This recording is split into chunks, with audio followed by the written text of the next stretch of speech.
what do we need to see happen to make this thing like everyone to stop fighting? It's cool. You still like HEX. It's still good. It went back up. Your DCA is now 2 cents if you bought it 40 cents because you bought it at the all-time low. What is the good? Things are great. How do we get there? It's obviously more onboarding. I mean, the best thing would be if Richard came back on YouTube. That would solve like 80% of the problems, 90% of the problem. I mean, really would.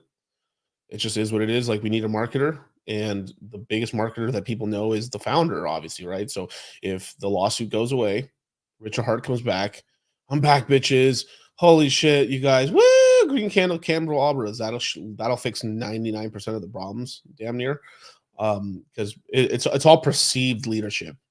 We're like, oh shit, like Richard's back. Someone's at the helm again. Oh, this thing's about to take off. Holy, and then because but even if Richard did nothing, let's just say he came back but didn't do actually in the background, didn't do anything, the ecosystem would still pump hard because like, oh, there's people like to know that Jesus grabbed the wheel, someone's holding onto the wheel, and someone's talking. Like, that's what it is, and it's like it is what it is with that. The other and a coin needs marketing, right? This is our one bonus that we do have. No matter what's happened, we still have YouTubers. I mean, we have me, and everyone else and stuff like that. We have a huge ecosystem of people streaming now.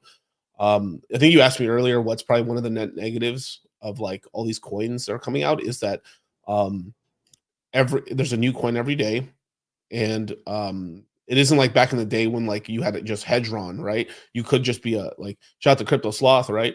You could be a YouTube channel about that, right? But what happens is as time goes on, it becomes harder to become like a solo guy because there's a new project launching every day. So like there's like new lanes opening every day, but because you're opening all these streets, if the user base isn't growing, then what happens is that these YouTubers aren't getting much traction, and so they have to be like they have to be talking about multi-lane. They have to be like almost like a multi-talented artist, very multi-talented artist, in order to string together and cobble together a channel in order to actually get views to do it. Unless you're just like you're leverage longing crazy. Like, here's a channel that works if you could do it. Leverage longing on famous and fucking actually making money, and people are like, holy fuck, this guy's crazy. Oh yeah. It's basically your casino channel. You're like, hey man, this is DCC slots here. I'm gonna leverage long PulseChain today. I think because the news today, it's gonna pump. Holy fucking pumped! I made all this money. How you see you're poor because you don't listen to me. And and then like, wow, he's winning. It's just like even, but that's actually like that's even true on Twitter. And you're a trader that shows like ROIs or whatever. Like, you're like, I made this money and stuff like that. But the reason that a lot of people don't do it is because there's tax reasons, and there's also people snooping on wallet. There's just a lot of like lack of privacy, and then on top of that, you make yourself a bit of a target as well when like people know what wallet. There is this whole thing. It's like this is why people buy, another reason why people buy stuff in the real world versus just like showing off their like, here's my Bank of America account like balances. Yeah. Holy shit, yeah. Well, I mean, I think Sloth he's a PH guy now, so you never know when we get you're gonna get him one of those red buttons, those Jim Cramer buy buttons, and let him trading's hard. Trading's hard. You can win with a longer like I would say a long-term ratio trade, or like ratio trading is a lot easier than I would say like dollar trading. You can do it, but there is these like longer trades where like you bought this coin here and then like 9 months later you sell it. Yeah, you made money. Fuck yeah, those work. Historically, you can make money like that. It's the shorter term day-to-day stuff, and then on top of that, because you're a content machine, you also have to like, well, fuck, I have to stream 3 times a week, 4 times a week. I have to now show me making money 4 times a week, and sometimes there isn't a setup, so then you force setups. I've seen good traders do this all the time. Like, I know guys that really do make money in the industry, like they make millions of dollars, and I've seen them do this where like they're forcing.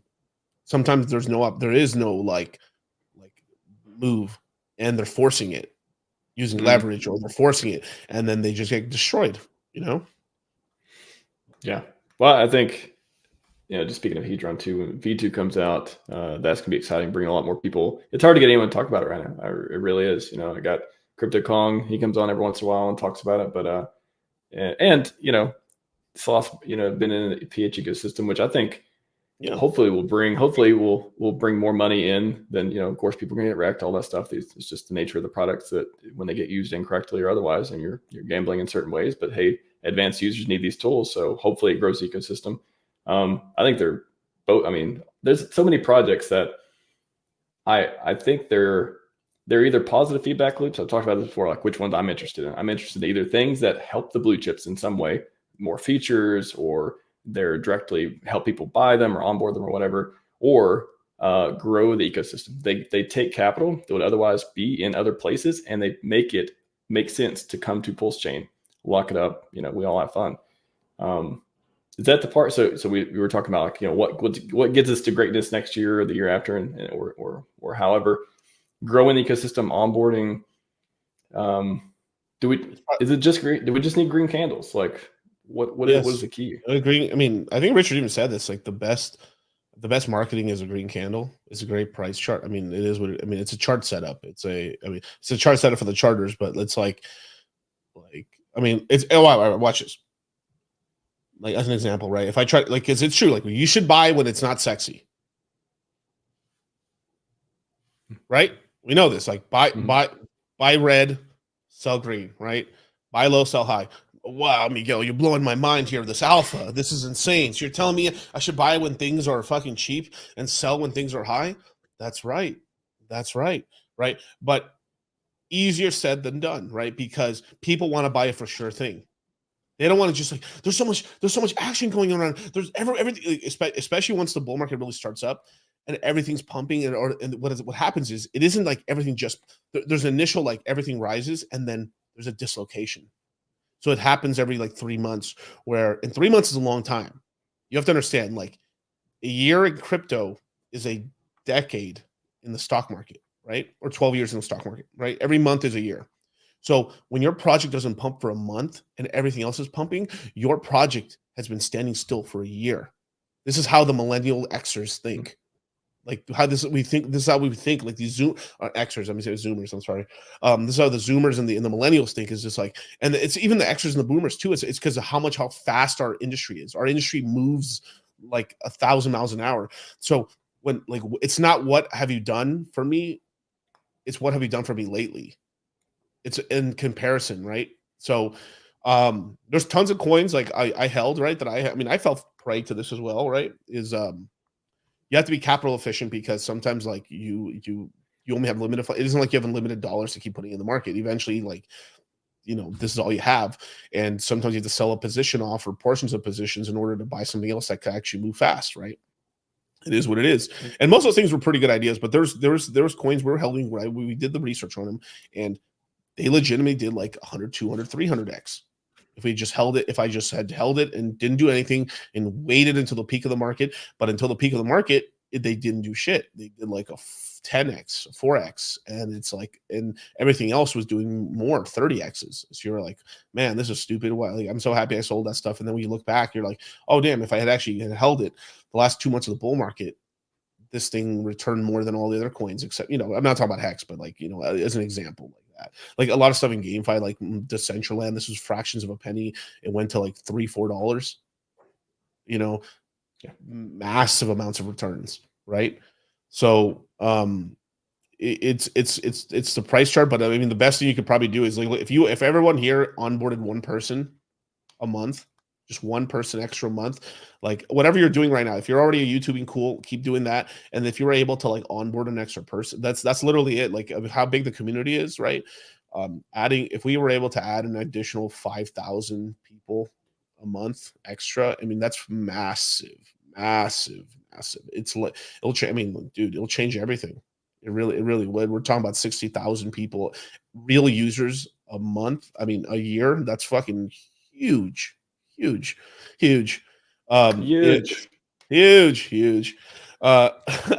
But this it's going to be real life onboard. You have to, and the thing is, most people are going to onboard family members, or they're going to onboard this. And then the thing is like, it's the pitch is going to be like this, because it's tough. And this is for any crypto. This isn't just Bitcoin, Ethereum, HEX. It's everything. And this is just average. This is really good information here. Is that you're as an onboarder, right? As an example, right? Let's just say HEX is bottomed out, right? And right now we're up maybe, what do we have, like a 2x, 3x from the all-time low with HEX, because it's 22% of penny. So it's like, so when I go to somebody, right, it's like, yeah, dude, the crypto bottom's in. Really? Yeah. It's like, oh yeah, I've been investing in this coin right here. I'm up 3 times on my money for the year. Dude, that's fucking great. You see, that's a little easier. Now watch this. Awesome. But like, but if you're if I just came into HEX and I did buy the bottom, that's all I had, I'd be way more happier. But I also have had coins I bought at higher prices and lower prices and staked. So it's a little bit of like, it's calmed. People sense that energy off of you, right?